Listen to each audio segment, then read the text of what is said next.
तो दोस्तों आज मैं एक्सप्लेन करने वाला हूँ इस साल की one of the most awaited horror film यानी कि नन 2 को। ये मूवी कॉन्जरिंग फ्रेंचाइजी का ही पार्ट है और यहाँ पर तो ये उसको काफी बढ़िया तरीके से कनेक्ट भी करती है। ढेर सारे हिंट्स हैं, ढेर सारी चीजें हैं, तो आपको देखने में काफी मजा आएगा। तो चलिए अब बिना किसी देरी के चलते हैं सीधा वीडियो की तरफ।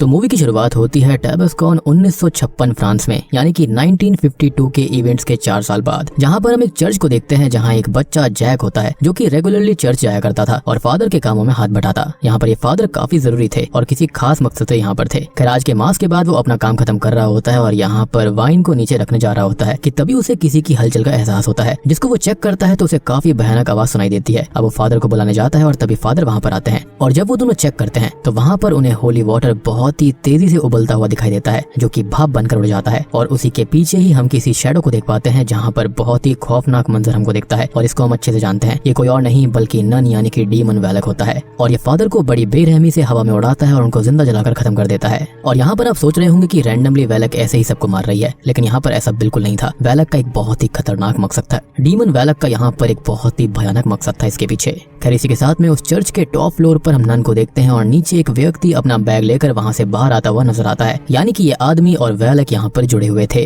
खैर अब सीन यहाँ से शिफ्ट होता है और हमें दिखाया जाता है सिस्टर आयरीन को जो कि अब किसी चर्च में रहती है। और जैसा कि मैंने बताया कि नन के इवेंट्स के बाद कहानी 4 साल आगे जा चुकी है और यहाँ पर किसी को सिस्टर आयरीन के बारे में ज्यादा नहीं पता कि उन्होंने आखिरी मूवी में वैलक से लड़ाई करी थी, बल्कि सब यही जानते हैं कि वो जो कोई भी सिस्टर थी वो कहीं दूर चली गई थी या फिर पागल हो गई थी। खैर अब आयरीन यहाँ पर अच्छी खासी लाइफ को बिता रही होती है और गॉड की शरण में होती है। तभी यहाँ पर हमें एक नई लड़की डेबरा दिखाई जाती है जिसका इंटरेस्ट यहाँ पर नन बनने में और गॉड की तरफ काफी कम होता है। अब वो दोनों बात करती हैं जहाँ पर डेबरा अपने बारे में बताती है कि उसके फादर ने उसे यहाँ पर भेज दिया क्योंकि उसके भाई देश सेवा के लिए गए हैं, तो फादर ने उसको गॉड की सेवा के लिए भेज दिया है, जिस पर ये दोनों थोड़ा सा मजाक करती हैं। सिस्टर आयरीन अपने बारे में बताती है कि उसके फादर ने उसको यहाँ भेजा था और वो उसे उतना खास पसंद नहीं करते थे। इवन वो उसकी मदर को भी पसंद नहीं करते थे और उसे अपनी माँ के बारे में ज्यादा कुछ याद नहीं है, बस छोटी मोटी झलकियां याद हैं और इन झलकियों में हम उसकी माँ को भी देख पाते हैं। और ना पसंद करने का रीजन यही था कि यहाँ पर जो इनको विजन्स वगैरह आते हैं वो सबको झूठ लगते थे। खैर यहाँ पर अब चर्च में आखिरी मूवी के हादसों के बारे में चर्चा हो रही थी, लेकिन किसी को ये नहीं पता था कि वो नन खुद सिस्टर आयरीन थी। इनफैक्ट वो खुद इन चीजों से दूर रहना चाहती थी क्योंकि भले ही वो इविल को हराने में कामयाब हो गई, लेकिन हम जानते हैं कि हर इंसान के अंदर डर होता है जो कि उसके अंदर घर कर चुका था। खैर तभी यहाँ पर मूवी का सीन थोड़ा सा शिफ्ट होकर फ्रांस के अंदर एक बोर्डिंग स्कूल की तरफ जाता है जहाँ पर आखिरी मूवी का फ्रेंची या फिर मॉरिस काम कर रहा था और स्कूल को मैडम लॉरेंटो चलाया करती थी और नेचर वाइज वो काफी एग्रेसिव होती है मॉरिस के साथ में, जिसके पीछे एक रीजन है। असल में उनका बेटा सेड्रिक यहीं पर चैपल के अंदर मारा गया था, जिसकी वजह से चैपल के अंदर जाने पर प्रतिबंध लगा हुआ था। खैर यहाँ पर सोफी नाम की एक मासूम सी लड़की भी पढ़ती है जिसकी मदर केट वहीं पर पढ़ाती है और मॉरिस सोफी का बहुत अच्छा दोस्त है और उसकी केट से भी अच्छी खासी बॉन्डिंग थी। वो उसकी काफी केयर भी करता है और सबसे बड़ी बात कि यहाँ पर 3-4 ऐसी लड़कियां हैं जो कि सोफी को बुली करती रहती हैं, जिनसे अक्सर मॉरिस उसको बचाता है। वो उसको उसका बॉयफ्रेंड कहकर चिढ़ाती हैं और सबसे बड़ी बात ये होती है कि यहाँ पर हम क्लियरली देख पाते हैं कि मॉरिस के साथ में कुछ न कुछ गड़बड़ है और हम जानते हैं कि वो क्या गड़बड़ है। उसके अंदर नन यानी कि वैलक थी, जिसके बाद में अगले सीन के अंदर हम एक लड़की को यहाँ पर देखते हैं जो कि कुछ सामान डिलीवरी करने के लिए यहाँ पर आती है और उसको अजीब हालत में मॉरिस मिलता है। मॉरिस यहाँ पर असल में कॉकरोचेस को खा रहा था और कॉकरोचेस को साफ करने के लिए इसी बोर्डिंग स्कूल की मैडम ने ही उसको बोला था, जिसके पीछे रीजन ये होता है कि यहाँ पर जो बुली लड़कियां थी ना, उन्होंने यहाँ पर मैडम के रूम के अंदर कॉकरोचेस डाल दिए थे। खैर मॉरिस के अंदर से अचानक से ही वैलक बाहर आकर उस लड़की को खत्म कर देती है और अब तक आपको समझ में आ गया होगा कि शुरुआत में जो आदमी वहाँ पर सूटकेस लेकर निकला था जिसने कि फादर को जलाकर मार दिया था, वो कोई और नहीं बल्कि यहाँ पर मॉरिस ही था, जिसके अंदर नन थी यानी कि वैलक। और वैलक यहाँ पर ऐसे ही किसी को नहीं मार रही बल्कि इसके पीछे बहुत ही सॉलिड रीजंस हैं। खैर दूसरी तरफ हम देखते हैं कि सिस्टर आयरीन को यहाँ पर नाइटमेयर्स आते हैं मॉरिस के, जो कि उसे मदद मांग रहा होता है, लेकिन तभी उसे वैलक डरा देती है क्योंकि यहाँ पर वो इन सब चीजों से जुड़ी हुई थी, जिसके बाद में वो काफी परेशान रहने लगती है। अब सीन वापस से बोर्डिंग स्कूल की तरफ जाता है जहाँ पर वो बुली लड़कियां एक दिन सोफी को परेशान करती हैं और उसको उसी अबैंडन्ड चैपल के अंदर लेकर जाती हैं जहाँ पर वो उसको एक गेम खेलने के लिए बोलती हैं कि उन्हें विंडो पर बने हुए गोट की आंख को देखना होगा जिसके अंदर डीमन की आईज दिखाई देती हैं और अगर उसने नजर हटाई तो डीमन आकर उसे खत्म कर देगा। और अब वो उसी को देखने लगती है, लेकिन वो तीनों लड़कियां उसको अकेला छोड़कर वहाँ से निकल जाती हैं। तभी वहाँ पर अचानक से ही हलचल शुरू हो जाती है और पैरानॉर्मल चीजें भी वहाँ पर होने लगी थी। अब वैलक उसे हॉन्ट करती है जिससे डर कर वो वहाँ से भागने लगती है, लेकिन तभी मॉरिस आकर उसको बचा लेता है और अब तक केट भी वहाँ पर आ गई थी जो कि उसे अपने साथ ले जाती है। अब फिर से सीन यहाँ पर आयरन की तरफ शिफ्ट होता है जिसको रेवरेंड बुलाते हैं और उससे कहते हैं कि अलग अलग जगहों पर प्रीस्ट और नन्स की जान जा रही है और रिसेंटली फ्रांस के चर्च के अंदर एक प्रीस्ट को जलाकर मार दिया गया, यानी कि वही शुरुआत वाला सीन। और ये काम उसी डीमन वैलक का है जो कि मरा नहीं है और खत्म नहीं हुआ, वो वापस आ चुका है, जिसको पहले भी एक बार सिस्टर आयरन ऑलरेडी हरा चुकी है, तो दोबारा उसे इस केस को इन्वेस्टिगेट करना होगा। लेकिन यहाँ पर सिस्टर आयरन इसके लिए मना करने लगती है। उसका ये कहना था कि उसके साथ में फादर बर्ग भी थे जो कि काफी अच्छी पोजीशन पर हैं, तो उन्हें उनसे बात करनी चाहिए। लेकिन रेवरेंड यहाँ पर ये कहते हैं कि उनकी हैजा से मौत हो चुकी है और ये काम सिस्टर आयरीन को करना हुआ क्योंकि यहाँ पर दुनिया की और इंसानियत की बात थी, जिसके चलते सिस्टर आयरीन अपने डर पर काबू पाती है और यहाँ पर चल देती है इस केस को इन्वेस्टिगेट करने के लिए।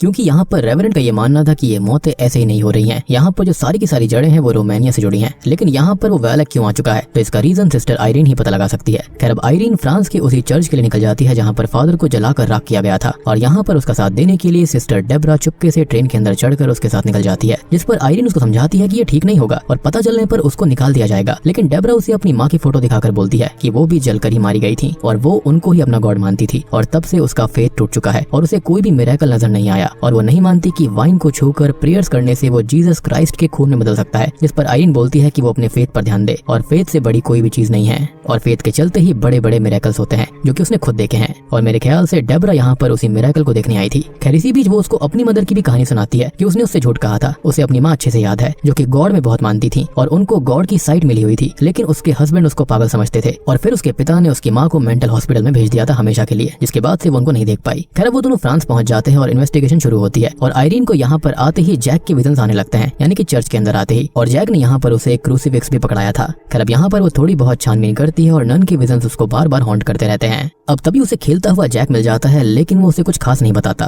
वो बस ये बोलता है कि हाँ उसने देखा था उस शैडो को, यानी कि वैलेक को, और तभी उसे नन हॉन्ट करती है जो कि काफी बेहतरीन सीन होता है। आपने ट्रेलर्स के अंदर वो सीन देखा होगा जहाँ पर किताबें अपने आप ही पलट कर नन का यानी कि वैलेक का रूप ले लेती है, तो यहाँ पर वही सीन आता है। अब यहाँ पर वैलेक सिस्टर आयरीन का गला पकड़ लेती है, जिसके बाद में वो किसी नन को देखती है जिसकी आंखें निकाली जा रही थी, जिसके बाद में सिस्टर आयरीन बेहोश हो जाती है और डेब्रा आकर उसको संभालती है। अब तभी हमें स्कूल के अंदर दिखाया जाता है कि मॉरिस बार बार वैलेक के द्वारा पजेस हो रहा था और यहाँ पर बहुत सारी हॉन्टिंग्स हो रही थी, जिससे कि सोफी काफी डर जाती है और यहाँ पर कॉन्जरिंग 2 का वो रेफरेंस आता है या फिर ये कहें कि फ्यूचर इवेंट सोफी को दिखाई देते हैं कि ये गेट खुलता है जो कि मेरे ख्याल से लॉरेन वॉरेन का ही घर था और ये एग्जैक्ट वही सीन था जब लॉरेन ने यहाँ पर नन का नाम निकालने की कोशिश करी थी, यानी कि असली नाम, जब हॉलवे के अंदर उसको नन दिखाई देती है और यहाँ पर उसकी बेटी उस तरफ इशारा करती है।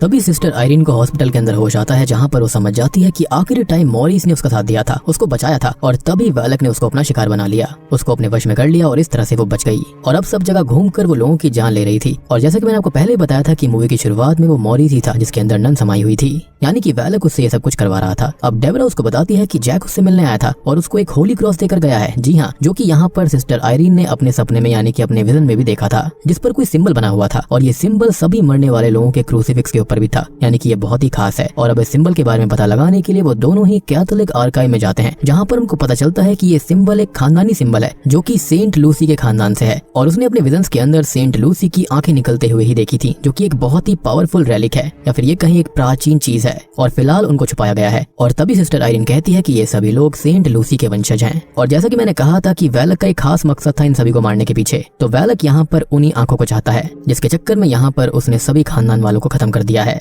और वैलेक इन आंखों को चाहता क्यों है, तो इससे उसे अपनी पावर्स वापस मिल जाएंगी। लाइब्रेरियन यहाँ पर यह भी बोलता है कि वैलेक एक फरिश्ता हुआ करता था जिसको गॉड ने निकालकर उससे उसकी पावर छीन ली थी और अब वो उस रेलिक से अपनी पावर्स को रीगेन करना चाहता है। इनफैक्ट यहाँ पर लाइब्रेरियन तक भी कहता है कि उन लोगों को उसे रोकना ही होगा और अब वो उन्हें उस रेलिक की लोकेशन भी बता देता है क्योंकि यहाँ पर सारी चीजों की जानकारी उन्हें मिल सकती थी। वो बताता है कि यहाँ से कुछ ही दूर एक अबैंडन्ड चैपल के अंदर उनको दफन करा गया था, जहाँ पर शुरुआत में एक वाइन फैक्ट्री हुआ करती थी लेकिन बाद में वहाँ पर बोर्डिंग स्कूल बना दिया गया था। और तभी हम समझ पाते हैं कि कहानी कहाँ पर जुड़ रही है और मॉरिस असल में इस बोर्डिंग स्कूल के अंदर उसी रेलिक को ढूंढ रहा था, यानी कि वैलेक उसको ढूंढ रहा था, जिसके चलते उसके सामने आने वाले लोगों को वो खत्म कर रहा है। अब आयरीन और डेब्रा वहाँ के लिए तुरंत ही गाड़ी से निकल पड़ते हैं और इसी बीच हम चैपल के अंदर देखते हैं जहाँ पर स्कूल की वो जो मैडम होती है यानी कि प्रिंसिपल, जिसको अजीब तरह से घूमता हुआ मॉरिस मिलता है जो कि चैपल के गेट पर अपना सर मार रहा था, जिसको वो होश में लेकर आती है और वो उसको सोने के लिए भेज देती है, जहाँ पर मॉरिस बस यही कहता रहता है कि मुझे नहीं पता कि मैं यहाँ पर कैसे आया। तभी उसे चैपल से कुछ आवाजें आने लगती हैं जहाँ पर लॉक खोलकर वो अंदर जाती है और तभी उसके मरे हुए बेटे सेड्रिक का गोश्त उसे हॉन्ट करता है और हम जानते हैं कि यहाँ पर सेड्रिक की स्पिरिट को किसी और ने नहीं बल्कि नन ने यानी कि वैलेक ने ही इस्तेमाल किया है ताकि यहाँ पर वो उसकी माँ को लुभा पाए। अब वैलेक सेड्रिक की स्पिरिट के जरिए ही उसकी माँ को पिटवा पिटवा कर मार डालती है। अब अगली सुबह जब वहाँ पर केट आती है तो उसको यहाँ पर मैडम की लाश मिलती होती है जिसको यहाँ से ले जाया जाता है और यहाँ पर ये सभी बहुत ही ज्यादा डर गए थे और टूट गए थे। तभी उसी शाम हम देख पाते हैं कि मॉरिस, केट और सोफी वहाँ पर डांस कर रहे होते हैं कि तभी वहाँ पर मॉरिस की तबीयत काफी खराब हो जाती है और उसके शरीर पर यानी कि उसकी गर्दन के नीचे की साइड पर उल्टा क्रॉस बहुत ही भयानक दिख रहा था और हम क्लियरली समझ पाते हैं कि उसका पोजीशन बहुत ही ज्यादा बढ़ चुका है। तभी आयरीन और डेबरा भी यहाँ पर आ जाती हैं। वो मॉरिस से यहाँ पर सोफी और केट को दूर होने के लिए बोलती है क्योंकि आयरीन जानती थी कि मॉरिस के अंदर वैलक है और तभी वैलक उसके अंदर जाग उठता है। वो बहुत ही भयानक तरह से मॉरिस को पजेस कर लेता है। वैलक अब आयरीन को हेलो सिस्टर कह के ग्रीट करता है, जिसके बाद में वो चैपल की तरफ निकल पड़ता है। अब चैपल की तरफ जाते हुए देखकर आयरीन उसको रोकने की कोशिश करती है, लेकिन वो आयरीन को बहुत ही बुरी तरह से हर्ट कर देता है और मेरे ख्याल से यहाँ पर तो आयरीन को उठना भी नहीं चाहिए था, लेकिन यहाँ पर उसके पास में प्लॉट आर्मर होता है जिसके चलते वो उठ पड़ती है और डेब्रा भी यहाँ पर कोशिश करती है मॉरिस को रोकने के लिए, लेकिन वो नहीं रुकता। तभी सिस्टर आयरीन राइट्स को पढ़ने लगती है जिसके चलते मॉरिस के अंदर का वैलक थोड़ा सा कमजोर पड़ जाता है और डेब्रा एक चीज लेकर उसके पीछे से मारती है जिसके चलते मॉरिस बेहोश हो जाता है। वो उसको बांधकर एक जगह पर रख देते हैं ताकि यहाँ से वो निकल ना पाए और ये सारे के सारे लोग यहाँ पर चैपल के अंदर निकल पड़ते हैं ताकि उनको सेंट लूसी की आंखें मिल जाएं। अब चैपल के अंदर जाकर वो उस रैलिक को ढूंढते हैं और सोफी उन्हें वहाँ की विंडो के बारे में बताती है जो कि असल में एक मैकेनिज्म था जो कि सेंट लूसी के खानदान वालों ने ही यहाँ पर लगाया था ताकि जब भी कोई अगला उनसे रिलेटेड या फिर कोई भी जानकार आएगा उसको यहाँ पर उसकी आंखें मिल जाएंगी। सोफी बताती है कि जब भी यहाँ पर सूरज की रोशनी उस गोट पर पड़ती है तो उसकी आंखें चमकती हैं। अब डेब्रा वहाँ पर जाकर टॉर्च मारती है जिसके चलते एक लाल रंग की रे जो होती है वो डायरेक्टली रास्ता दिखाती है कि वहाँ पर सेंट लूसी की आंखें कहाँ हैं। तभी वो रैलिक निकाल लेती है और तभी मॉरिस भी जाग उठता है। साथ ही साथ उस विंडो से वो जो गोट होता है ना, यानी कि जिसको ये डीमन मान रहे थे, वो वहाँ से गायब हो जाता है जिसके चलते सोफी बहुत डर जाती है। अब तभी हम बाकी बच्चियों को देख पाते हैं जिनको वो गोट मॉन्स्टर यानी कि वैलक का रियल रूप हॉन्ट करने लगता है और ये रियल रूप हमने कॉन्जरिंग 2 के एंड में भी देखा था जब यहाँ पर लॉरेन को उसका रियल नेम वैलक पता चल गया था जब वो उसको हेल में बैनिश कर देती है। खैर तभी अब डेब्रा वहाँ पर आ जाती है और उन बच्चियों को बचाने की कोशिश करती है। अब वो गोट मॉन्स्टर उनके पीछे तो पड़ा ही हुआ था कि साथ साथ वहाँ पर हलचल शुरू हो जाती है और अब ये सभी भागकर एक दूसरे रूम में चले जाते हैं जहाँ पर उसी प्रिंसिपल का भूत उनको हॉन्ट करता है, जो कि मेरे ख्याल से काफी अच्छा हुआ क्योंकि ये सभी लोग सोफी को बहुत ही ज्यादा बुली करते थे। तभी सिस्टर आयरीन को दिखाया जाता है जिसके साथ सोफी होती है और यहाँ पर केट भी थी जो कि अब बच्चियों के पास में चली जाती है क्योंकि उन्हें उनकी आवाज आ रही थी। तभी सिस्टर आयरीन के ऊपर हमला करने के लिए पजेस हुआ मॉरिस आ जाता है और उससे वो रैलिक लेने लगता है। वो उसको ओवरपावर कर ही रहा होता है कि तब तक सोफी उस रैलिक को लेकर भाग जाती है जो कि उस बक्से के अंदर था और इसी चीज का विजन आयरीन ने भी देखा था, जिसके बाद में मॉरिस उसके पीछे पड़ जाता है। अब वो जैसे तैसे बचकर भाग रही होती है और टॉप पर पहुंच जाती है और मॉरिस उसके पीछे था और बिल्डिंग भी एक तरफ से टूटने लगती है, जिसके पीछे रीजन ये होता है कि इस डरी हुई मासूम सी सोफी के हाथ में जो रैलिक था वो एक्टिवेट होने लगता है। एक बहुत ही ब्राइट येलो लाइट उसके अंदर से निकलती है जिसकी तरफ यहाँ पर वैलक भी नहीं आ पाता और इसी फोर्स की वजह से वहाँ पर बिल्डिंग टूट गई थी। अब मॉरिस सोफी को पकड़ने वाला होता है लेकिन तभी आयरीन वहाँ पर आ जाती है जो कि मॉरिस को रोकती है और उस रैलिक को लेकर उसके सामने रख देती है जिससे बहुत ही खतरनाक लाइट निकलती है जिससे कि वो तड़पने लगता है और ऐसा लगता है जिससे कि वो मारा गया है, जिससे कि सोफी और आयरीन बहुत ही ज्यादा दुखी हो जाती हैं। अब आयरीन उसकी बॉडी के पास में जाती है लेकिन ये डीमन की एक ट्रिक होती है और फिलहाल वो जिंदा था। तभी वैलक उस रैलिक को पकड़ लेता है और अब फाइनली वो अपनी पावर्स को ले लेता है, यानी कि जो प्योर पावर्स थी वो उसके अंदर आ जाती हैं। वो आंखें अब वैलक के अंदर ट्रांसफर हो चुकी थी जिसके साथ ही नन के रूप में वैलक को पूरी पावर आ गई थी और अब वो बहुत ही भयानक और बड़े रूप में आ जाता है।